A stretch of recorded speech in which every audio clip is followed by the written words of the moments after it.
10년째 제자리 걸음인 강동 관광단지에 대해 울산시가 공영 개발을 검토하고 있습니다. 강동권 개발의 돌파구가 될 수 있을지 주목됩니다.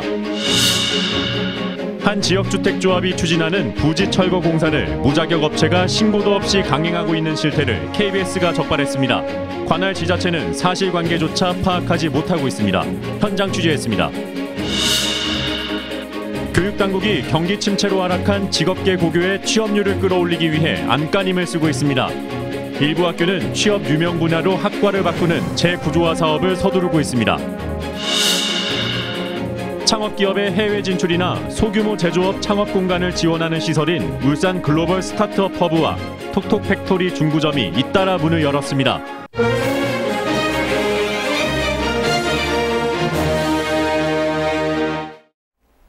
안녕하십니까. KBS 9시 울산 뉴스입니다. 울산시가 민자유치에 어려움을 겪으면서 사업이 지지부진한 강동 관광단지를 공영 개발하는 방안을 적극 검토합니다. 울산도시공사로 하여금 사업 부지를 매입한 뒤 민간에 되파는 방식입니다. 박중관 기자입니다. 글로벌 금융위기 여파로 공정률 37% 상태에서 10년째 사업이 중단된 강동리조트. 2005년 의욕적으로 출발한 강동권 개발 사업의 민낯입니다. 그나마 이곳은 땅이라도 분양됐습니다. 경기 침체가 장기화되면서 강동 관광단지 전체 사업부지 약 137만 제곱미터 중에서 아직 100만 제곱미터가 주인을 찾지 못하고 있습니다. 사업을 시작한 지 14년이 지난 지금까지 들어선 시설은 울산안전체험관과 키즈 오토파크 2개뿐입니다. 결국 울산시가 강동 관광단지 개발 사업을 수술대에 올립니다. 민간이 땅을 사서 시설을 조성하던 방식 대신에 공영 개발로 하는 방안을 적극 검토합니다. 연말까지 용역을 실시해 타당성이 있다는 결과가 나오면 울산도시공사가 토지를 매입해 기반 시설을 조성한 뒤 민간 사업자에게 분양할 방침입니다. 이렇게 되면 민간 사업자가 사업 부지를 100% 매입해야만 사업을 할 수 있다는 규정을 피해갈 수 있습니다. 대규모 토지 개발의 전문성과 경험이 풍부한 울산도시공사가 공영 개발 방식으로 사업을 추진하게 되면 민자 유치와 사업 추진이 활성화될 것으로 판단하고 있습니다. 울산시는 이와는 별도로 강동 관광단지를 경제자유구역으로 지정하는 방안도 검토하고 있습니다. 경제자유구역으로 지정되면 외국인 투자자나 기업체에 대해서 규제 특례와 세제 감면 등이 주어져 외자 유치에 유리한 환경이 조성되기 때문입니다. 울산시가 꺼내던 두 가지 카드로 인해 10년째 제자리 걸음이다시피 한 강동권 개발 사업이 새로운 국면을 맞고 있습니다. KBS 뉴스 박중관입니다.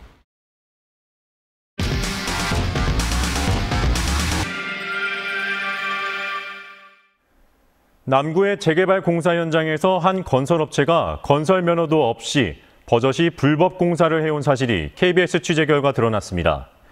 더구나 이 건설업체는 구청에 건물 철거 신고도 하지 않았는데 관리 감독해야 할 구청은 이 사실도 알지 못했습니다. 남미경 기자입니다. 남구의 한 주택가, 부서진 콘크리트 더미와 철근 등 건축 폐기물이 잔뜩 쌓여 있습니다.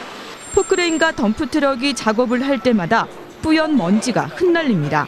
그러나 비산먼지를 막을 방진벽은 찾아볼 수 없습니다. 취재가 시작되자 부랴부랴 가림막을 설치합니다. 문을 못 열고 소음 때문에 우리 손녀는 포크레인가 떨는 거 그것밖에 내 집 떨른다고 하고 그래요. 나 밖에 못 나와요. 해당 지역은 한 지역주택조합이 추진 중인 아파트가 들어설 곳으로 기존 주택에 대한 철거 작업이 한창입니다. A건설업체는 지난달 건물 철거와 폐기물 처리를 위해 조합과 계약을 맺었습니다. 그런데 실제 공사를 하는 곳은 B업체였습니다.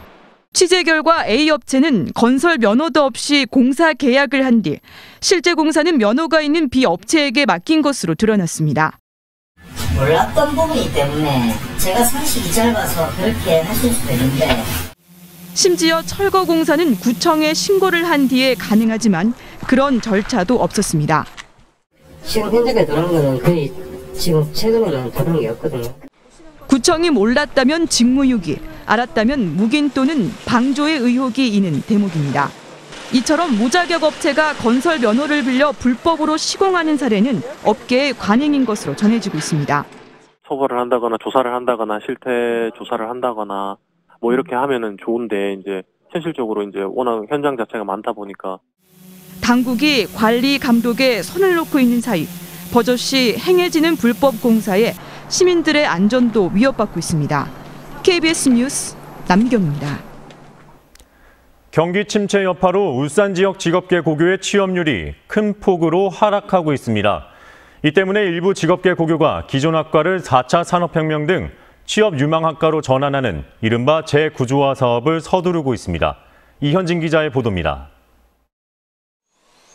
울산의 한 직업계 고교입니다. 취업을 앞둔 고3 학생들을 대상으로 드론 수업이 한창입니다. 고등학교에 드론 교육 과정을 개설한 건 이 학교가 울산에서 유일하고 전국적으로도 3곳에 불과합니다. 드론 요즘 취업도 잘 되고 있고 이제 드론을 하면서 이제 다 하고 이제 촬영하고 느낀 보람이 많아서 열심히 하고 재밌게 하고 있습니다. 이 학교는 지난 2016년 학교 이름을 경영정보고에서 울산기술공고로 바꾸고 교육부가 장려하던 재구조화 사업, 즉 취업 유망학과로 전공을 바꾸는 작업을 본격화했습니다. 상업계열학과 1색이던 10개 학급 가운데 2개 학급은 공간정보과로, 2개 학급은 산업설비과로 각각 전환했고 지난해에는 또 2개 학급을 전기과로 바꿨습니다. 그 결과 지금까지 정부로부터 20억 원의 인센티브를 받았고 80%대에 머물던 신입생 충원율도 100%까지 상승했습니다.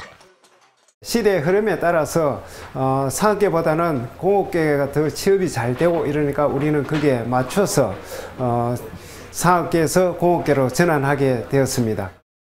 경기 침체와 고교생 현장 실습 축소 등의 여파로 특성화고와 마이스터고 등 울산 지역 직업계 고교의 취업률은 지난 2016년 45.4%에서 2017년 38.9%, 지난해에는 24.8%까지 떨어졌습니다.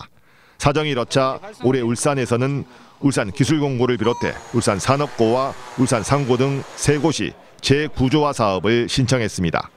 승인 여부는 교육부의 사전 심사 등을 거쳐 오는 6월쯤 결정됩니다. 경기 침체를 극복하기 위한 직업계 고교의 변신이 취업률 향상 등 실질적인 성과로 이어질 수 있을지 주목됩니다. KBS 뉴스 이현진입니다. 더불어민주당 울산시당이 민주당 싱크탱크인 민주연구원과 공동으로 오늘 울산시의회 대회의실에서 민주자치발전 포럼을 개최하고 울산 현안 발굴과 자치 분권, 균형 발전 등을 논의했습니다.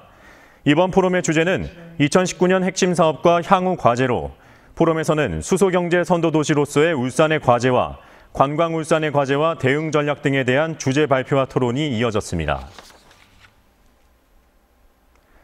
창업기업의 해외 진출이나 소규모 제조업 창업 공간을 지원하는 시설이 잇따라 문을 열었습니다. 울산시는 오늘 중국과학기술진흥센터에서 울산 글로벌 스타트업 허브와 톡톡 팩토리 중구점의 문을 열었습니다.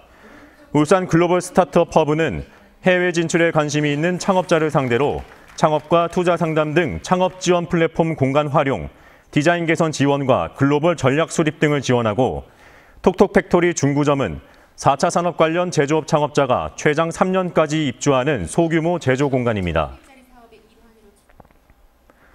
경찰과 유착 의혹이 일고 있는 클럽 버닝썬 사태와 관련해 울산에서도 경찰 협력단체 전반에 대한 점검이 진행되고 있습니다. 울산지방경찰청은 최근 경찰청장 지시에 따라 경찰발전위원회 등 협력단체를 대상으로 유흥업소 관련자 등 부적절한 위원이 있는지 확인하고 있다고 밝혔습니다. 울산경찰은 아직까지 유흥업소 관계자 등은 없는 것으로 파악됐지만 실제 연관 인물이 있으면 해촉할 방침입니다.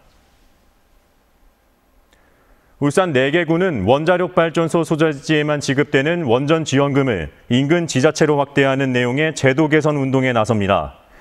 울산 중남 동북구는 오늘 중구청에서 원전 지원금 관련 실무 협의회를 열고 지원금 확대를 위한 공동 대응을 벌이기로 했습니다. 2014년 개정된 방사능 방제법은 비상계획구역 범위를 최대 30km까지 확대해 원전 인근 지자체의 관련 업무가 늘었지만 지원금 범위는 그대로인 실정입니다. 지난달 한국조선업의 수주 실적이 세계 1위를 되찾았습니다. 조선해운 분석기관 클락슨 리서치에 따르면 2월 전 세계 선박 발주량은 70만 CGT로 그중 한국이 90%를 차지했습니다. 중국은 2만 CGT를 주소해 2위로 내려앉았고 일본은 3위를 기록했습니다. 앞서 1월 수주 실적에서는 중국이 1위를 기록했고 한국과 이탈리아, 일본이 그 뒤를 이었습니다. 미국계 행동주의 펀드 엘리엇 매니지먼트가 현대차의 배당 확대를 요구한 것과 관련해 국내외 의결권 자문사들이 요구가 과도하다며 잇따라 반대 의견을 냈습니다. 국내 의결권 자문사인 대신지배연구소는 현대차와 현대모비스는 성장세 둔화를 겪고 있다고 밝혔습니다. KBS 9시 울산 뉴스를 마칩니다. 고맙습니다.